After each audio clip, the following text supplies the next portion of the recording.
the polls closed, Secretary Clinton called and was very gracious in her congratulations. I thank her for her call, and I congratulate her and her supporters for the vigorous campaign.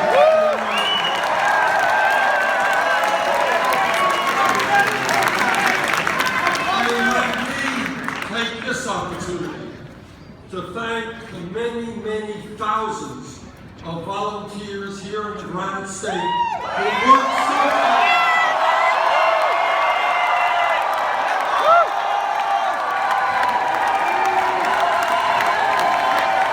Our volunteers work night and day, make phone calls and knock on a heck of a lot of doors.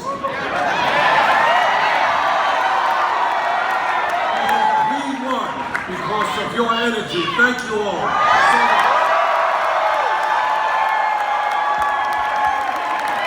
And I want to thank Julia Barnes and our great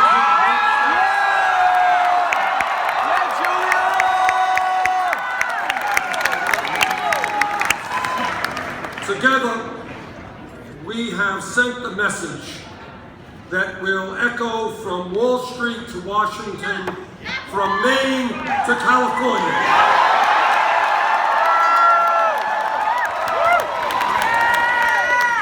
And that is that the government of our great country belongs to all of the people and not just a handful of wealthy campaign contributors and their super PACs.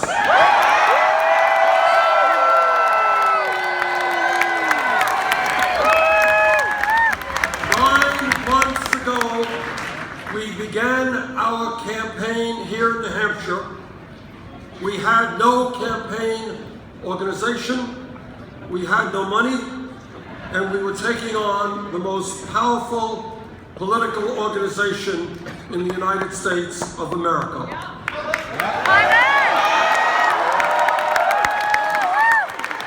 And tonight, with what appears to be a record-breaking voter turnout,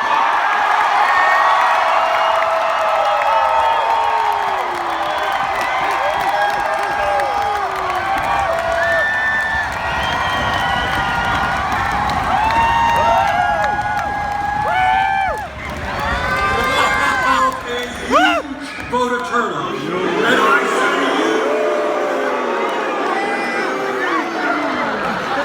we won because we harness the energy and the excitement that the Democratic Party will need to succeed in November.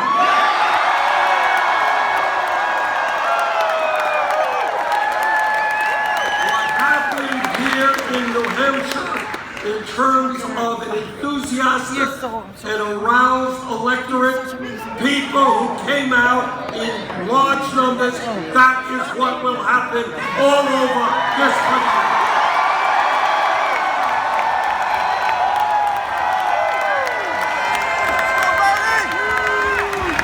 And let us never forget, Democrats and progressives win when voter turnout is high. Republicans win when people are demoralized and voter turnout is low. Tonight we serve notice to the political and economic establishment of this country that the American people will not continue to accept a corrupt campaign finance system that is undermining American democracy, and we will not accept a rigged economy in which ordinary Americans work longer hours for lower wages, while almost all new income and wealth goes to the top 1%.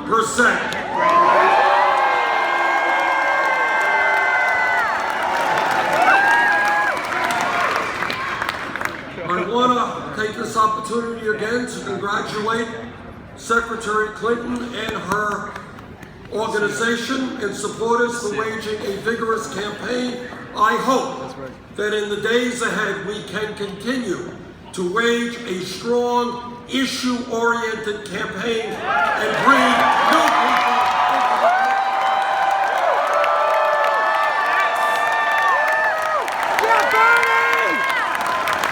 And I also hope that we all remember, and this is a message not just to our opponents, but to those who support me as well, that we will need to come together in a few months and unite this party and this nation, because the right-wing Republicans we oppose must not be allowed to gain the presidency.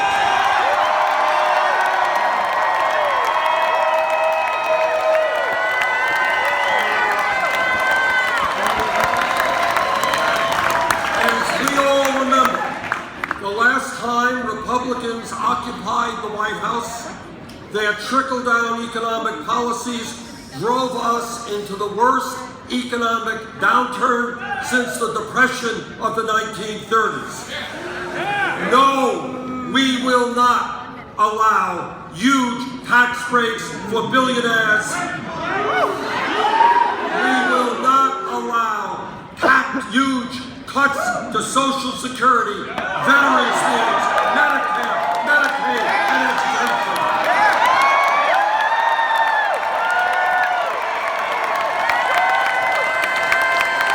No, we will not allow back into the White House a political party which is so beholden to the fossil fuel industry that they cannot even acknowledge the scientific reality of climate change.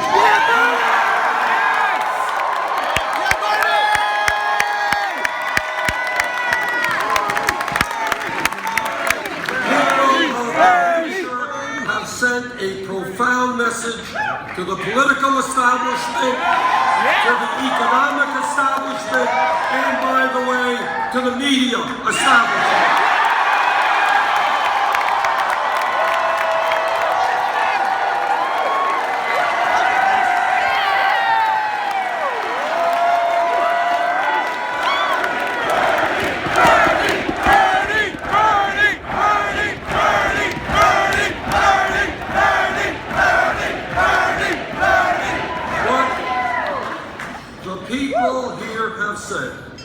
Is that given the enormous crises facing our country, it is just too late for the same old establishment politics and establishment economics. The people want real change.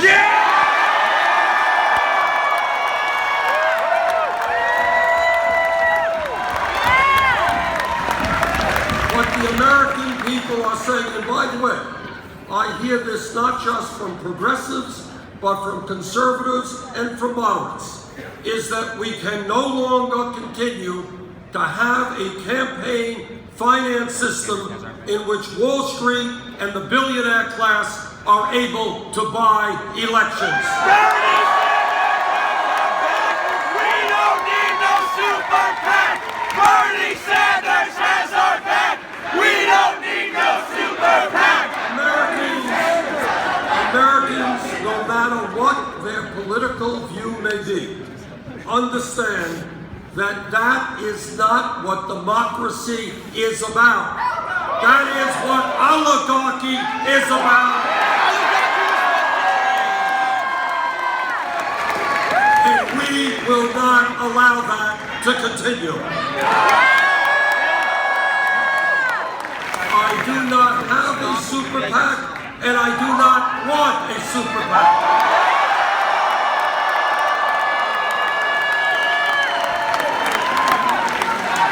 I am overwhelmed and I am deeply moved, far more than I can express in words, by the fact that our campaign's financial support comes from more than 1 million Americans who have made more than 3.7 million individual contributions.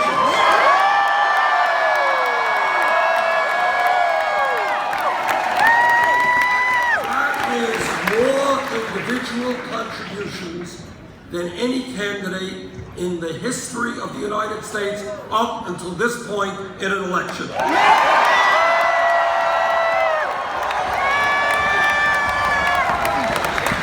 And you know what that average contribution was? $27.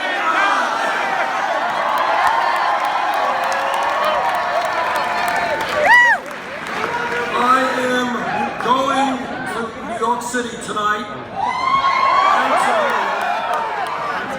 but I'm not going to New York City to hold a fundraiser on Wall Street. No slip to Brooklyn!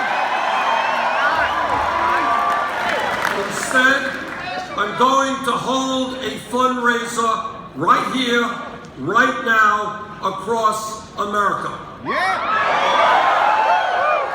My request is, please go to BernieSanders.com and contribute. We got your back!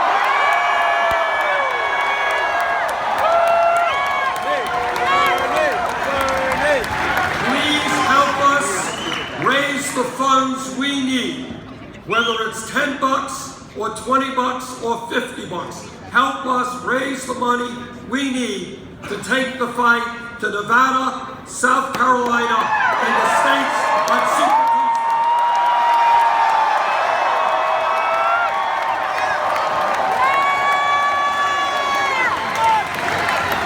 So there it is. That's our fundraiser. Pretty quick. What the American people understand is that our great country was based on a simple principle, and that principle is fairness. Let me be very clear. It is not fair when we have more income and wealth and equality today than almost any major country on earth, and when the top 0.1% now owns almost as much wealth as the bottom 90%. That's not fair. It is not fair when the 20 wealthiest people in this country now own more wealth than the bottom half of the American people. So you guys ready for a radical idea? Together, we are going to create an economy that works for all of us, not just the 1%.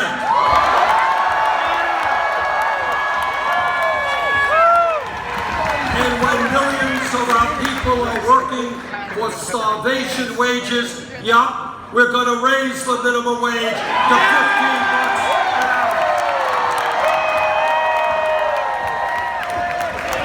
And we are going to bring pay equity for women.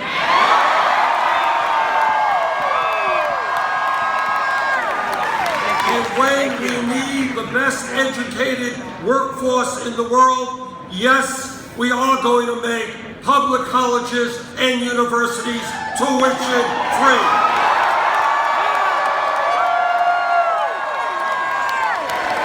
And for the millions of Americans struggling with horrendous levels of student debt, we are going to substantially ease that burden. In America, people should not be financially distressed for decades for the crime of trying to get a higher education. That's absurd.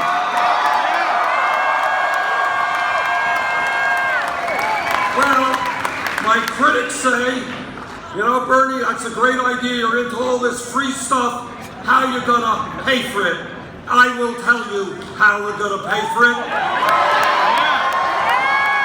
We're going to impose a tax on Wall Street speculation.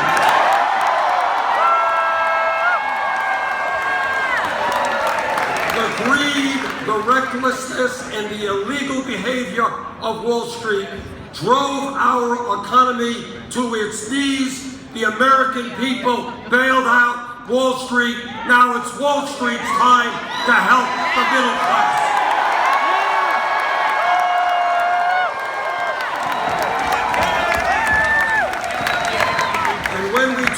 about transforming America.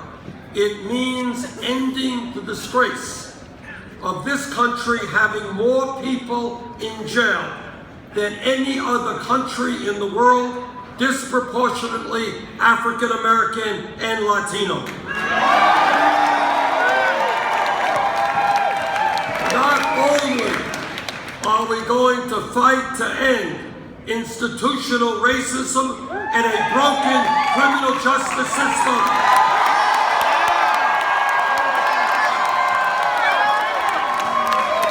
we are going to provide jobs and education for our young people, not jails and incarceration.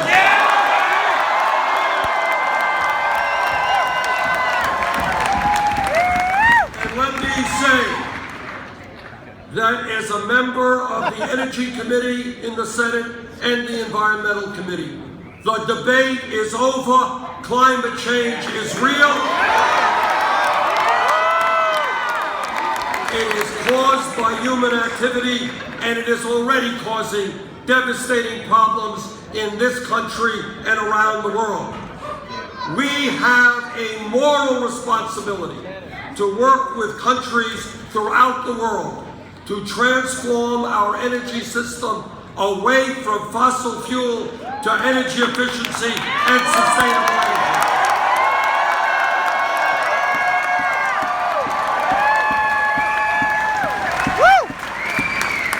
Now, I have been criticized during this campaign for many, many things. Every single day. That's okay, that's all right. They're throwing everything at me except the kitchen sink, and I have the feeling that kitchen sink is coming pretty soon as well. But what our campaign is about is thinking big, not small. It's about having the courage to reject the status quo.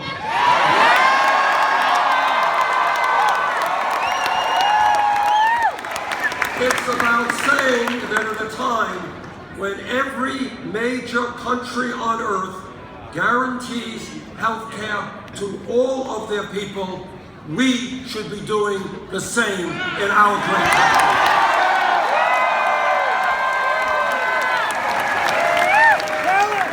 In my view, under President Obama's leadership, the Affordable Care Act has been an important step forward. No question about it. But we can and must do better.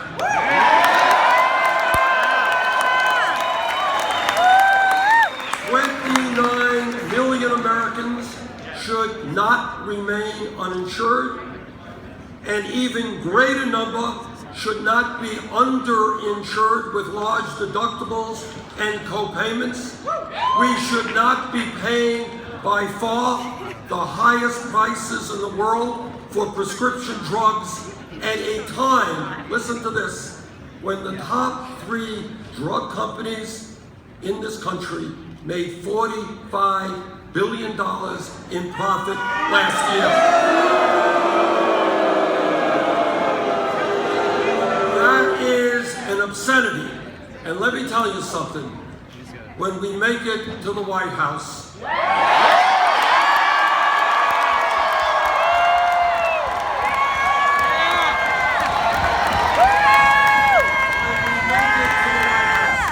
the pharmaceutical industry will not continue to rip off the American people.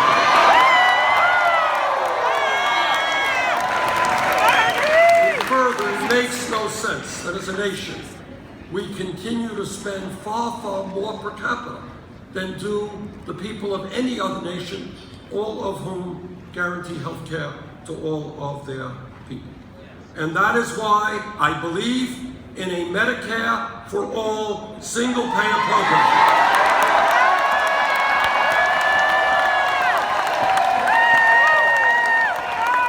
Which will not only guarantee health care for all, but will save the average middle-class family thousands of dollars a year in health care costs.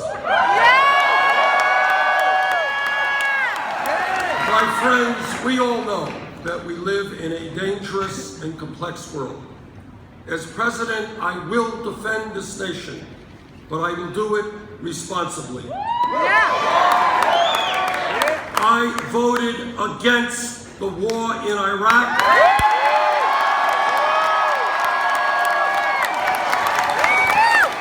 And that was the right vote.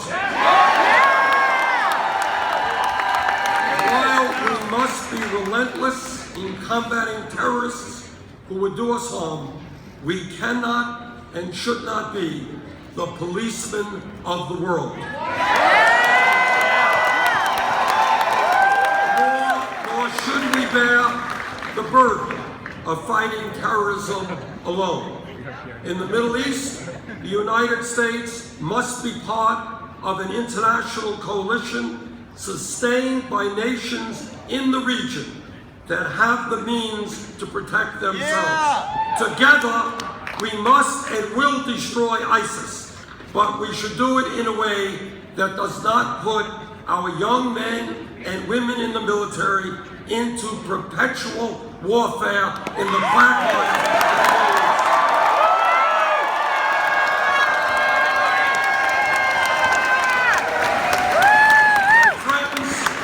We must fix our broken immigration system that divides families and create a path toward citizenship for hardworking people.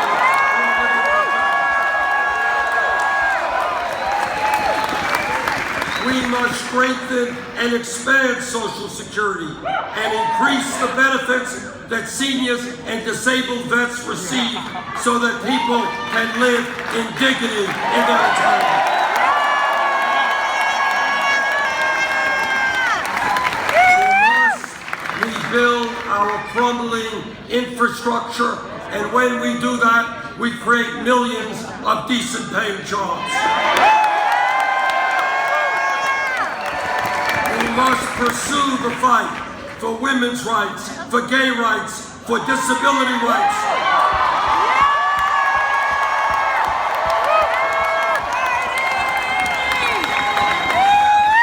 We must, against stronger and stronger opposition, protect the right of a woman to control her own body.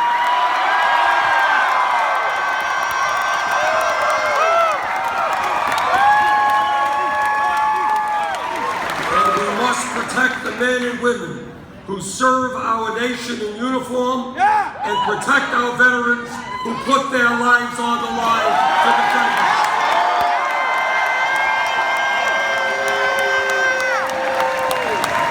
My friends, we must tell the billionaire class and the 1% that they cannot have it all at a time of massive wealth and income inequality.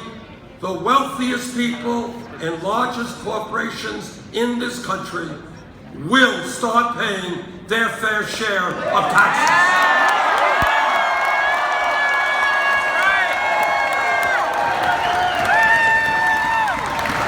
My friends, I am the son of a Polish immigrant who came to this country speaking no English and having no money. My father worked every day of his life, and he never made a whole lot.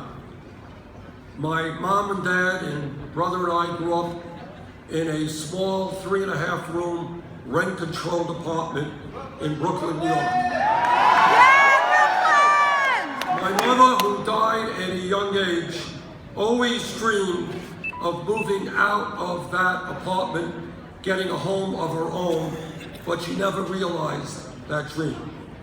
The truth is that neither one of my parents could ever have dreamed that I would be here tonight, standing before you as a candidate for President of the United States.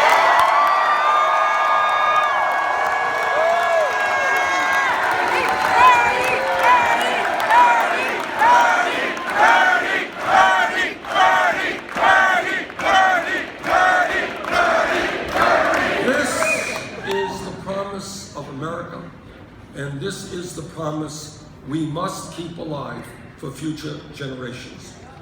What began last week in Iowa, what voters here in New Hampshire confirmed tonight, is nothing short of the beginning of a political revolution.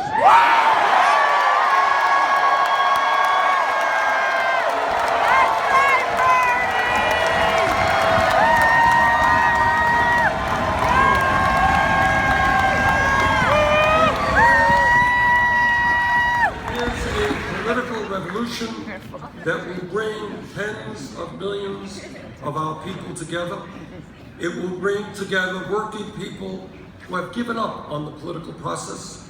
It will bring together young people who have never participated in the political process. It will bring together blacks and whites, Latinos, Asian Americans, Native Americans, gay, male and female, people who were born in America and people who immigrated here. We will all come together to say loudly and clearly that the government of our great nation belongs to all of us, not just a few wealthy campaign contributors. That is what this campaign is about. That is what the political revolution is about. So New Hampshire, thank you again. And now it's on.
started in California, I moved to Iowa, so I could like watch the political revolution.